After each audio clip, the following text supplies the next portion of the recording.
Gamzu latova. This too is for good. This is actually a codified halacha in Aruch Chaim in the Shulchan Aruch. Knowing that everything Hashem does is for the best is one of the basic foundations of how to live a happy and healthy Jewish life. This halacha is based on the Gemara in Brachos, on Daf 60b. Rabbi Akiva was accustomed to saying, everything Hashem does is for the good. The Gemara relates, once Rabbi Akiva was traveling with a donkey, rooster, and candle, and when night came, he tried to find a place to stay in a nearby village, only to be turned away. Although Rabbi Akiva was forced to spend the night in the field, he did not lament his fate. Instead, his reaction was, everything Hashem does is for the best. Think about it. If after a long, tedious journey, there was a problem with our hotel rooms and we were left without a place to stay, there would be absolute chaos. We would be absolutely furious. Yet Rabbi Akiva would never have had such a feeling or even a thought in his mind. When a wind came and blew out his candle, a cat ate his rooster, a lion came and ate his donkey, Rabbi Akiva once again said, everything that Hashem does is for the best. That night, a group of Roman soldiers came and took the entire town captive, while Rabbi Akiva was sleeping in the field, went unnoticed and spared. When Rabbi Akiva realized what had happened, he said, didn't I tell you that everything Hashem does is for the best? Rashi explains that if the candle, rooster, or donkey would have been around, the soldiers would have seen or heard Rabbi Akiva, and they would have also captured the holy sage. For those of you who don't know who Rabbi Akiva was, the Medrash gives us his biography. The story recorded in Avos de Rabbi Nassan tells us that Rabbi Akiva was a 40-year-old shepherd who could not even read the Aleph Beis. Every day, Rabbi Akiva would bathe daily by the same waterfall. One day he noticed a rock that had been holed out by a constant drip of water. He concluded, if something as soft as water can carve through solid rock, how much more so can Torah, which is fire, make an indelible impression on my soft heart? Even though he started learning later in life, Rabbi Akiva went on to become the greatest sage of his generation with such a level of emunah that many of us could not even fathom. The story of Gamzu latova is a story in Maseches Taanit, recorded on Daf 21a, about a person referred to as Nachum ish Gamzu. The Gemara explains that this nickname came from the fact that his reaction to anything that happened to him would always be Gamzu latova. This too is for the good. One time the Jews wanted to send a present to the Kaiser, and they felt that Nachum ish Gamzu would be the best emissary, as miracles were always happening to him. On the way to the Kaiser, Nachum ish Gamzu stopped at an inn. During the night, the thieving owners emptied the jewels in the chest and filled it with sand. When the chest was offered to the Kaiser, he was infuriated that the Jewish people would bring him such a gift, and wanted to kill all the Jews. Nachum ish Gamzu just said, Gamzu latova.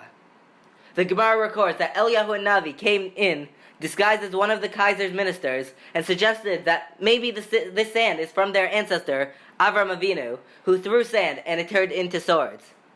The Kaiser immediately commanded his army to try out the sand on a nation that they had difficulty in conquering. The Kaiser's army was easily able to defeat them with the aid of this sand. The Kaiser sent Nachum ish Gamzu back to the Jewish people with great honors and a chest full of treasures. On the return trip, Nachum spent the night in that very inn. The innkeepers couldn't believe their own eyes. Didn't they replace the jewels with sand? How could the Kaiser have repaid him with such honor for bringing sand? Finally, they approached Nachum and asked him, what was it that you brought to the Kaiser that warranted such a reward? Nachum ish Gamzu replied, what I took from here is what I delivered there. The innkeepers quickly knocked down the inn and brought all the sand to the Kaiser, explaining that the original sand came from that inn. The Kaiser had the sand tested to see if it also contained these miraculous powers. When the test failed, the innkeepers were executed. In the stories I said above, where we see the good outcome immediately, it's easy to recognize that all pain, all struggle, is ultimately for good. But how do we understand suffering where immediate good may not be as forthcoming? How do we endure it? The Mishnah Berurah quotes a Medrash that it was Yitzchak Avinu who requested Hashem to bring suffering to the world, since suffering is a great thing. Hashem replied that it is indeed a wonderful idea, and therefore the suffering will start with none other than Yitzchak Avinu himself. As a result, Yitzchak Avinu became blind. What does it mean that suffering is a great thing?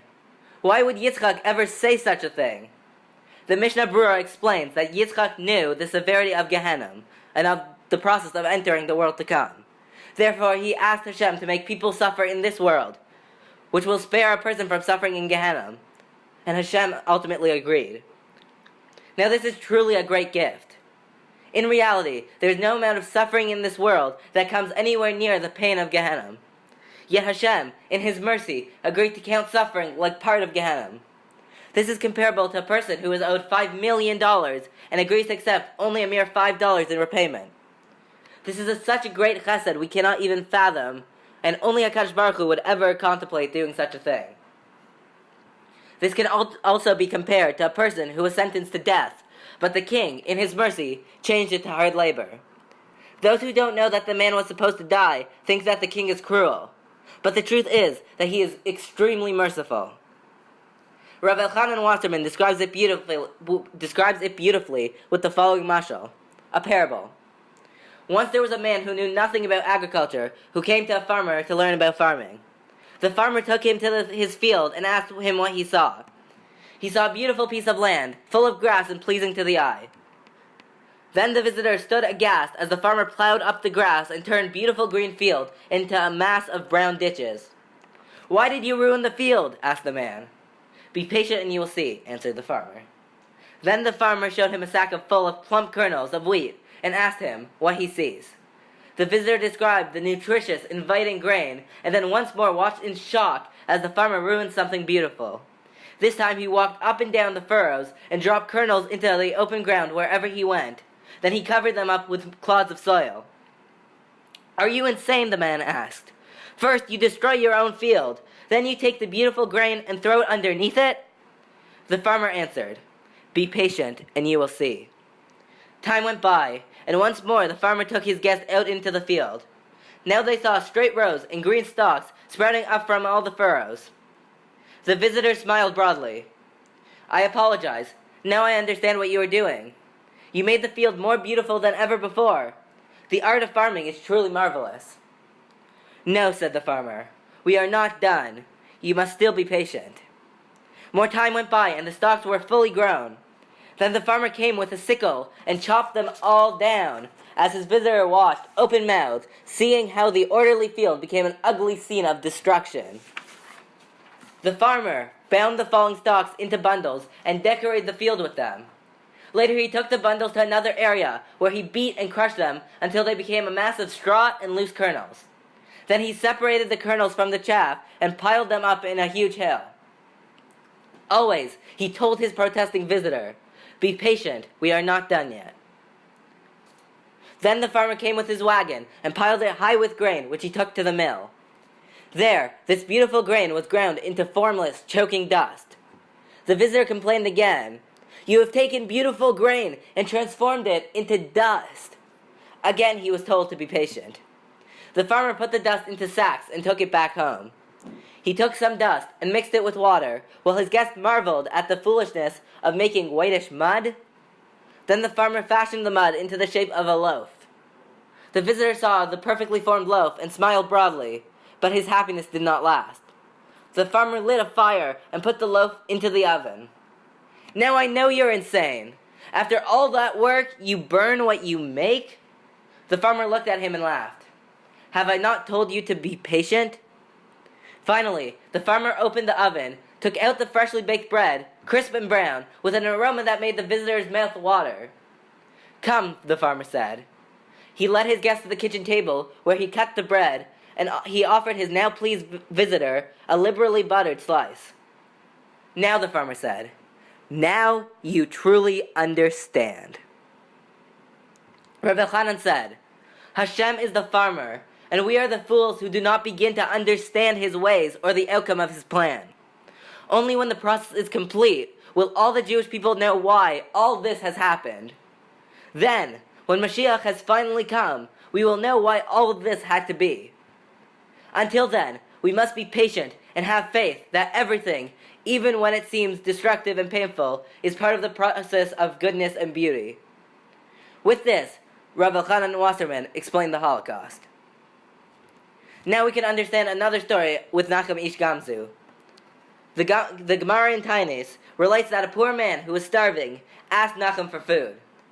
Unfortunately, by the time he unloaded his donkey to get it, the poor man had died.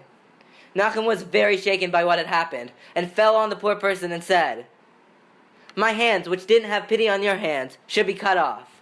My legs, which didn't have pity on your legs, should also be cut off. My eyes, which didn't have pity on your eyes, should be blinded." Finally, he also requested that his entire body be covered with boils. His requests were all fulfilled. His eyes were blinded, his hands and feet cut off, and the whole body filled with boils. The Lev Eliyahu explains that although Nachum seemingly had nothing to do with the poor person's death, he nevertheless felt that if he had prepared the food in advance, the poor person's life would have been spared. Therefore, Nachum felt personally responsible for the poor person's death. When his students saw him with all this suffering, they explained, "Woe unto us that we see you in this manner." Whereupon he answered, "Woe unto me if you didn't see me in this manner." What did Nachum mean?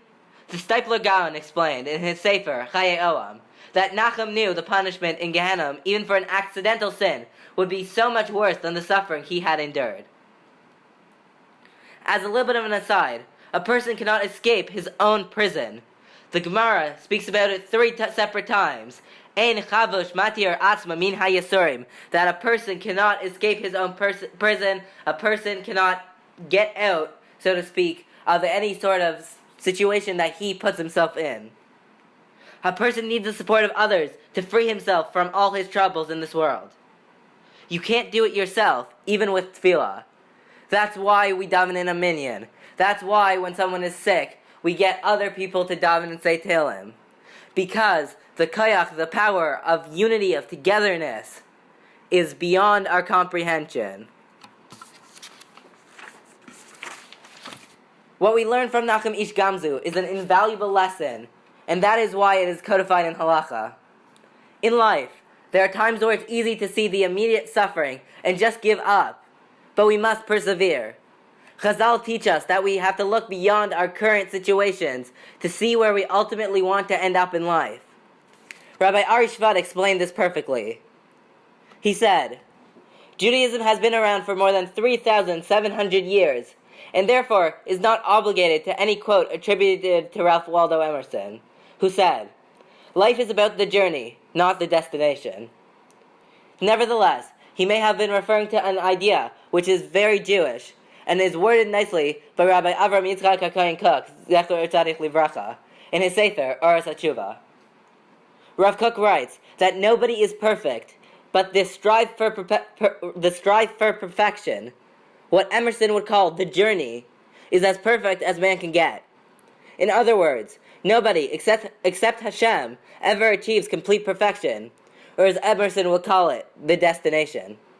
However, someone intent on eternal improvement is as perfect as man can get. That doesn't mean not to set short-term goals for here and now, but on the contrary, we must continuously set and attempt to achieve and fulfill goals, and then set even more. As Rav Kook beautifully says, there's importance in each tree, which together comprises the forest. Living a life of Torah and mitzvahs is meant to bring happiness and fulfillment, and even godliness into this world. The Rambam explains that this is why the Torah does not talk a lot about the world to come, because we are meant to focus on improving this world. The challenges, or journeys, in life are meant to fortify us and help us realize our potential. Choosing good, not bad, giving priority to long-term pleasure as opposed to short-term pleasure, is what life is all about. It's that free will and idealistic discipline that differentiates between man and animal, in how we react to challenges which are presented. This is what Rav Soloveitchik calls to destine one's fate. Challenges, or journeys, are an essential part of life, and are not meant for us to simply get over them ASAP and to get on with life.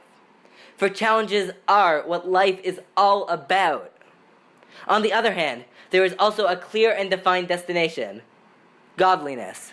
And the closer we are to it, the better. I want to end with one final thought. As Rebbetzin Dina Weinberg teaches, there are no problems, only opportunities for growth.